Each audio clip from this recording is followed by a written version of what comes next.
السلام علیکم ورحمۃ اللہ وبرکاتہ۔ آج میں جس ٹاپک پر آپ سے بات کرنا چاہتا ہوں وہ ہے کورونا وائرس۔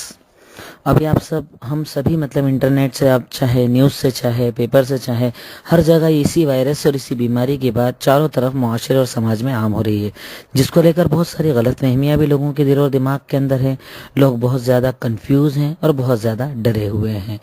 میرا مقصد اس کا دنیاوی علاج پر بات کرنا نہیں ہے، جیسے آج کئی چیزیں ہیں کہ بھئی کورونا وائرس ایک وائرس ہے جو چائنا سے پھیلا ہے، چائنا کے ووہان نام کے شہر سے یہ وائرس پھیلا ہے، جس کو یہ وائرس پھیلتا ہے اسے سردی، کھانسی، بخار کی شکایت ہوتی ہے، بہت زیادہ وہ کھانستا ہے اور کرتے کرتے آخر وہ موت کے منہ میں چلا جاتا ہے۔ اس کی وجوہات تو ابھی تک لوگ پکڑ نہیں پائے ہیں۔ کچھ لوگ کہہ رہے ہیں جنگلی جانوروں سے ہوا، کچھ لوگ کہہ رہے ہیں یہ کھانے سے، وہ کھانے سے، کئی چیزیں، پر ابھی تک کوئی اس کو کلیئر نہیں کر پایا ہے اور نہ ہی کوئی اس کی علاج کو بتا پایا ہے۔ لیکن بہرکیف میرا یہاں پر بات کرنے کا مقصد ہے اس کا اسلامی علاج، کہ اسلام ان بیماریوں کے بارے میں کیا کہتا ہے اور ایسے حالات میں مسلمان کو کیا کرنا چاہیے۔ دیکھیے، سب سے پہلی اور بنیادی چیز ہے کہ اس سلسلے میں سب سے پہلا پوائنٹ انسان اپنے ذہن کے اندر رکھے اللہ رب العالمین پر توکل اور بھروسہ۔ گھبرانے کی کوئی ضرورت نہیں، فکر کرنے کی ضرورت نہیں، آپ اللہ پر بھروسہ کیجئے، اللہ رب العالمین پر توکل کیجئے، کیونکہ اللہ تعالیٰ قرآن کے اندر ارشاد فرماتا ہے کہ وَإِن يَمْسَسْكَ اللَّهُ بِضُرٍّ فَلَا كَاشِفَ لَهُ إِلَّا هُوَ، کہ اللہ رب العالمین اگر آپ کو کوئی تکلیف دینے پر آ جائے تو اس کے سوا اس تکلیف کو کوئی ہٹا نہیں سکتا، چاہے وہ بیماری ہو، آزاری ہو، پریشانی ہو، اور اللہ تعالیٰ کچھ بھلائی دینے پر آ جائے تو اس چیز کو بھی کوئی روک نہیں سکتا۔ تو سب سے پہلے تو اللہ تعالیٰ کی ذات پر پورا توکل کیجئے، بھروسہ کیجئے اور اس پر عمل کیجئے۔ دوسری چیز آپ یہ دھیان میں رکھیں کہ اللہ رب العالمین نے ساتھ میں ہمیں یہ بھی بتا دیا ہے کہ وَلَنَبْلُوَنَّكُمْ بِشَيْءٍ مِّنَ الْخَوْفِ وَالْجُوعِ، کہ یقیناً ہم تمہاری آزمائش لیں گے۔ یعنی یہ سب آزمائشیں ہیں اللہ رب العالمین کی، جسموں پر تکلیف کا آنا، بیماریوں کا آنا، آزاریوں کا آنا، پریشانیوں کا آنا۔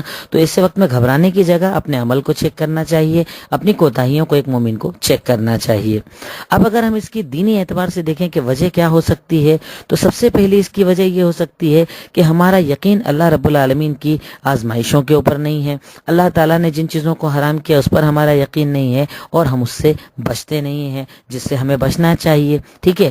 اسی کے ساتھ ساتھ ایک چیز اور جو شریعت نے ہمیں بتائی ہے، اس طرح کی بیماریوں کی وجہ، جو بیماریاں پھیلتی ہیں بہت تیزی سے پھیلتی ہیں اور اس کے اندر بہت زیادہ موتیں ہوتی ہیں، اس کے بارے میں اللہ کے نبی صلی اللہ علیہ وسلم کا فرمان ہے۔ آپ نے ارشاد فرمایا، سنن ابن ماجہ کی روایت ہے کہ ما ظہرت الفاحشۃ فی قوم حتی یعملوا بہ علانیہ، کہ جب تو کوئی قوم اپنے اندر فحاشی کو عام کر لیتی ہے، یعنی فحاشی کرنا، بے پردگی کا عام ہو جانا، بدکاریوں کا، حرام کاریوں کا عام ہو جانا، جب کسی قوم میں عام ہو جاتا ہے تو اللہ رب العالمین وہاں پر اپنا عذاب نازل کرتا ہے، اور عذاب یہی ہوتا ہے کہ اللہ تعالیٰ ایسی ایسی بیماریاں دیتا ہے جس کا نام انہوں نے سنا نہیں ہوتا ہے۔ اس بیماریوں کے اندر لوگ ایک در ایک کنٹینیو مرتے چلے جاتے ہیں۔ پر اس حالات کے اندر ہمیں اسلام کچھ چیزیں، کچھ طریقے بتاتا ہے اس سے بچنے کے۔ سب سے پہلی چیز تو یہ کہ اگر آپ کسی ایسے علاقے، ایسے ملک کے اندر رہ رہے ہیں کہ جہاں پر ایسی کوئی بیماری پھیلی ہوئی ہے، تو آپ کو وہاں سے نکلنا نہیں چاہیے۔ جہاں ہیں وہیں رہیں، اللہ کی ذات پر بھروسہ کریں اور وہاں سے اس جگہ کو نہ چھوڑیں، یعنی کہیں جگہ جا کر اس بیماری کو پھیلنے کا سبب اور وجہ نہ بنے، پہلی چیز۔ دوسری چیز، اللہ کے نبی نے ارشاد فرمایا کہ اگر تم کسی ایسی جگہ ہو جہاں پر وہ بیماری پھیلی نہیں ہے تو جہاں پھیلی ہوئی ہے اس جگہ جاؤ بھی مت، یعنی اگر بیماری والی جگہ ہو تو وہاں سے نکلو مت، اور وہاں نہیں ہو تو وہاں پر جاؤ مت کہ آپ خود جان بوجھ کر اس بیماری کے اندر شامل ہو۔ پر ساتھ ساتھ یہ اصول بھی بتا دیا کہ بیماری جب تک اللہ تعالیٰ کی اجازت نہ ہو تب تک پھیلتی نہیں، کسی کو لگتی نہیں، یعنی کسی کے ساتھ رہنے، ملنے، بیٹھنے کی وجہ سے بیماری نہیں ہوتی، اصل میں وہ اللہ تعالیٰ کا حکم ہوتا ہے۔ پر اس کے باوجود بھی آدمی یہ احتیاط رکھے کہ اگر بیماری والی جگہ جہاں پر پھیلی ہوئی ہے وہاں پر ہے تو وہاں سے کہیں ہٹے نہیں، اور اگر وہاں نہیں ہے تو وہاں جائے نہیں۔ اب اسلامی اعتبار سے، روحانی اعتبار سے ہمیں کیا علاج ہے جو اس کے لیے کرنا چاہیے؟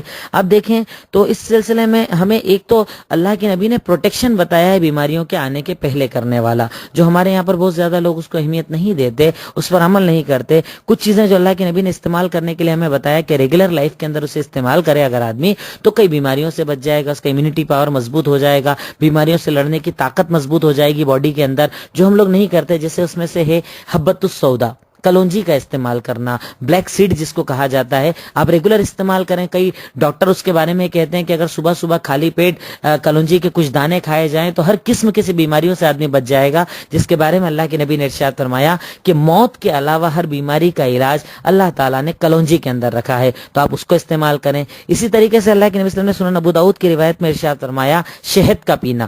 شہد اگر آدمی پیتا ہے تو شہد پینے کی وجہ سے بھی اللہ کے نبی نے کہا کہ اس کے اندر شفا ہے اور کئی بیماریوں سے لڑنے کی اس کے آدمی کے اندر طاقت آ جاتی ہے اور وہ بیماریوں سے بچتا ہے. تو اس کا آدمی اس کا بھی استعمال کرے. اب وہ ڈاکٹر جس طریقے سے بتاتے ہیں، طبیب جس طریقے سے بتاتے ہیں، آپ اس کو استعمال کریں، پر اپنے استعمال کے اندر کم سے کم ان 2 چیزوں کو ہمیں رکھنا چاہیے. تیسری چیز ہے زمزم، کہ جس کے بارے میں اللہ کے نبی صلی اللہ علیہ وسلم نے ارشاد فرمایا کہ جس مقصد سے جس بیماری کے علاج کے لیے اس کو پیا جائے اللہ رب العالمین اس بیماری کے اندر شفا دیتا ہے. تو اگر میسر ہو، اگر موجود ہو تو آدمی اس کا بھی استعمال کرے. اسی کے ساتھ ساتھ دعاؤں کا اہتمام کرنا، کنٹینیو کچھ دعاؤں کو اپنے آپ کو عادت بنا لے. یہ عمل اگر کرے تو انشاءاللہ آدمی اس سے محفوظ رہے گا ہر بیماری سے.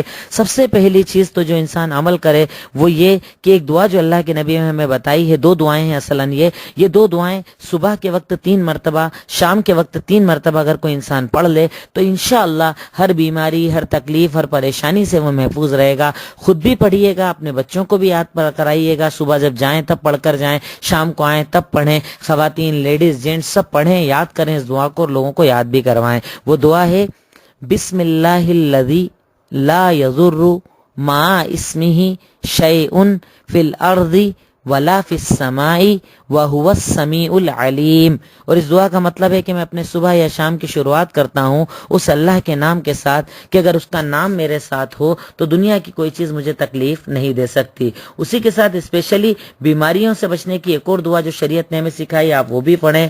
اللہم انی اعوذ بک من البرص والجنون والجذام ومن سیء الاسقام.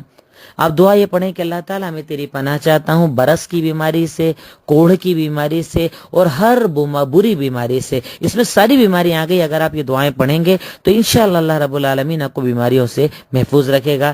اسی طریقے سے سونے کے پہلے 3 مرتبہ قل هو اللہ احد، قل اعوذ برب الفلق، قل اعوذ برب الناس پڑھنے کا اپنا عمل بنائیں. اور اسی طریقے سے سورہ بقرہ کی آخری 2 آیتیں، سورہ بقرہ کی آخری 2 آیتیں جو آمن الرسول سے شروع ہوتی ہیں اسے پڑھیں. اگر انشاءاللہ آپ ان دعاؤں کی عادت بنا لیں گے، ان کو بھی پڑھیں گے تو اللہ تعالیٰ ہر بیماری سے آپ کی حفاظت کرے گا، ہر فتنے، ہر پریشانی سے آپ کی حفاظت کرے گا. اور یہ یقین اور اعتماد رکھیں کہ بیماریاں اللہ کی طرف سے ہے، شفا بھی اللہ کی طرف سے ہے. گرچہ آج لوگ پریشان ہیں، ان کو علاج نہیں مل رہا ہے، پر ہمارے نبی نے ارشاد فرمایا ہے کہ دنیا میں اللہ تعالیٰ نے جو بھی بیماریاں نازل کی ہے اس کی شفا بھی نازل کی ہے. بنا شفا کے اللہ تعالیٰ نے کوئی بیماری اس دنیا کے اندر نازل نہیں کی ہے. تو اس بات کا یقین رکھیں، گرچہ ابھی بیماری کا علاج نہیں مل رہا پر ملے گا. اسی کے ساتھ ساتھ ڈاکٹرز جو احتیاط بتاتے ہیں کہ بار بار ہاتھوں کو دھویا جائے، کھانسنے کے پہلے کپڑا رکھا جائے، سردی زکام ان چیزوں کا احتیاط کیا جائے. تو اگر وہ بتاتے ہیں ان چیزوں کو بھی تو احتیاط کرنے میں کوئی حرج والی بات نہیں ہے. پر آپ سب یہ کوشش کریں کہ خود اپنے گھر میں بچوں کو، ہر ایک کو یہ چیزیں پڑھائیں. کیونکہ اب پہلے تو کئی ملکوں کے اندر، ایران میں، عراق میں، چائنا میں، جرمنی میں، اٹلی میں کئی جگہ پھیلا تھا. اب انڈیا کے اندر بھی تقریباً 6-7 لوگوں اس کے اندر ہو چکے ہیں، اس بیماری کے پائے جا چکے ہیں. تو ہم اگر یہ سب احتیاط کریں گے تو انشاءاللہ ہمارے اللہ حفاظت کرے گا. اور خاص طور پر وہ دعا دوبارہ میں ریپیٹ کر دوں، اس کو تو بہت زیادہ پڑھیں صبح شام. بسم اللہ الذی لا یضر مع اسمہ شیء فی الارض ولا فی السماء وهو السمیع العلیم. اللہ سے دعا کرتا ہوں کہ اللہ تعالی ہم تمام کی ان بیماریوں سے حفاظت کرے. السلام علیکم ورحمۃ اللہ وبرکاتہ.